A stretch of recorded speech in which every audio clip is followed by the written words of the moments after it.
God! Help me! The Egyptians have got me.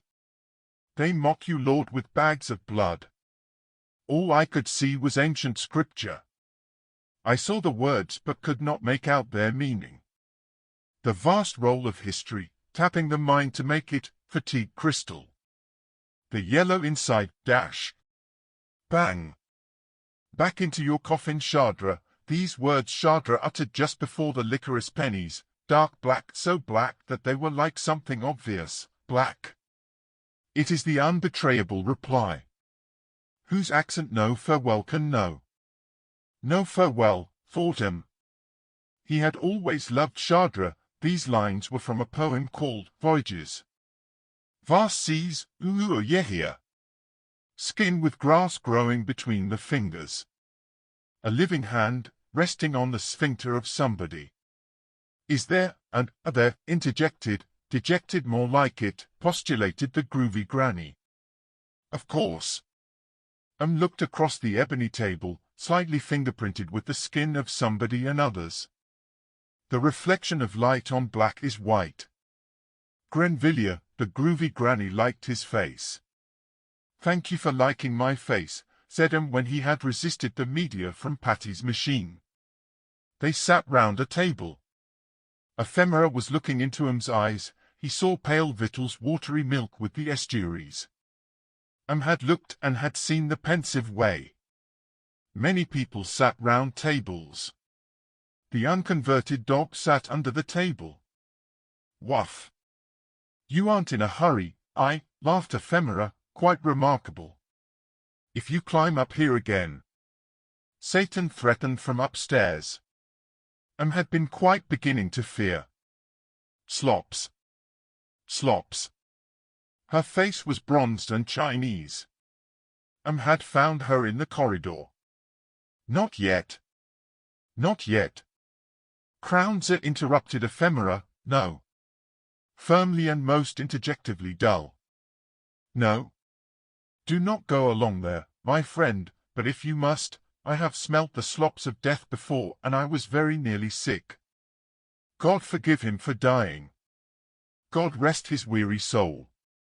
The stink was as instinctive too. The living dead are not disgusting, they are very ordinary. Their flesh hanging in strips like bandages, they drape over the edges of the wooden or metal or plastic or water-filled or orange box or divans, soft and could be used, please God, with all due respect. Did not dare. Who said that? What? That. That? I did, said Suspira, David. You must relax. They drape their flesh hanging in how flesh does hang, and talk over tables in cafeterias. Just then in walked bony David, his flesh very firmly stuck onto his skeleton. He walked up to the cafe bar. When did you have the cafe installed? Said Crownser, his eyeballs stuck like burrs upon his ginger beard. Thank you, everybody chimed. Bit the table and chewed. David walked up to the cafe bar. Good evening, you must do more work, he wrote on a calling card and pinned it to the hanging breast of, well, something. Hello, Aline. Yes, I could do with a drink too, but afterst any. What are you doing? Are you all right? I'm glad you finally had the courage to come to the corner cafe, said David.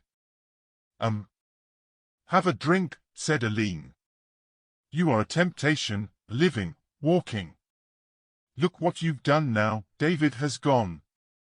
Jesus!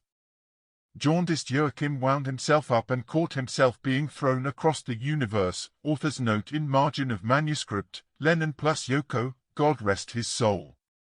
Think of tomorrow, said Enavine the girl. It's another table. Glasses smashed, wine spilt on the floor, Jesus. Don't be silly, said Gretchen. Author's note in margin of manuscript, Bowie. Gretchen had very big lips. She had a voice not quite as original as mine. Also she smoked too much and was very rich. At one time, she had long mousy hair. She used to lean on her elbow. Folds in it like an overheated prepuce. She was two-dimensional too and never dirted her knickers.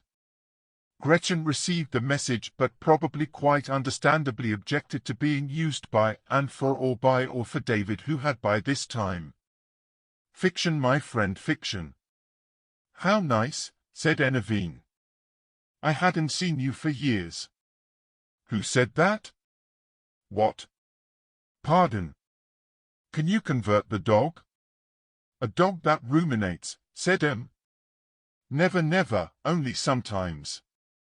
Yes, Chandra spoke from the dead and recommended another bar where people rushed in wearing working caps and, well, generally got drunk, and all that, said Rizohu. Rizohu, nice to see you. You are my immortal soul, said Aline from a dark corner reserved for the sacred drunk. Did you know about this place? Spat at Crownser. Now listen, Air. He raised a fist. It's all right, don't worry too much, it will be okay in the end.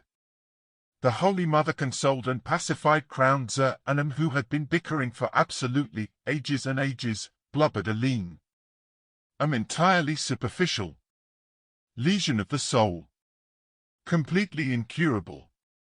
What I suffer from is humanity. Absolutely incurable. What I suffer. Can it be alleviated? I certainly hope so. Good. Then I won't. What? Bother you any more. Thank you. Author's note from 2014, this is a play I wrote while writing AM. It is amongst the manuscripts, so I've included it in it. Civvy, make it. Chef, a patient. Civvy, white checkered clean it Sierra Leone. Chef, man. Civvy, up. Enter Sherry bustling. Sherry, hello my love. Civvy, how are you? Assistant chef, I'm not bothered. Baby chef, mummy. Mummy.